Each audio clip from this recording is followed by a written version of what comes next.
Okay, I'm gonna show you how to prepare a frozen mackerel into a good Japanese fruit.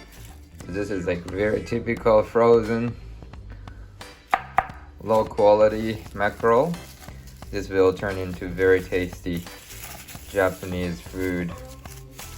The first of all you need to prepare is a bag, plastic bag that you can put these into the typically we were told that the ocean fish cannot hatch with fresh water because the fresh water takes away the umami flavor from the ocean water fish, so you don't want to do that.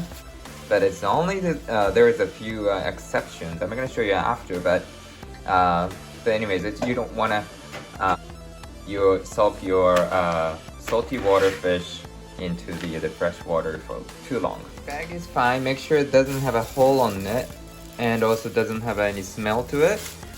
And you don't really have to worry about anything. Just put that in it and make sure, because it's frozen, very fragile, make sure that not to be abusive. So you want to prepare this kind of a big bowl. You know, the cold water, just put it in there. The fish will be fully soaked like a crucial tip to make this dish very tasty is how to defrost this fish. What you want to avoid is the fish meat loses too much the liquid from the fish meat, which is that's actually the umami flavor. So like you don't want to lose it too much.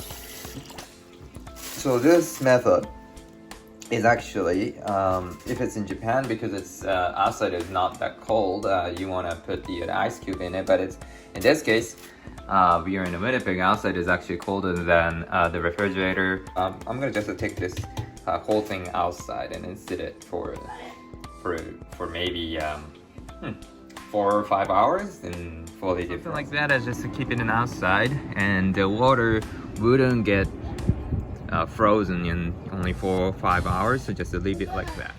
Okay, it's been 2 hours. I'm not sure if it's yeah, it's okay. It's alright. Okay, so this is after defrost. Yes, not bad, eh?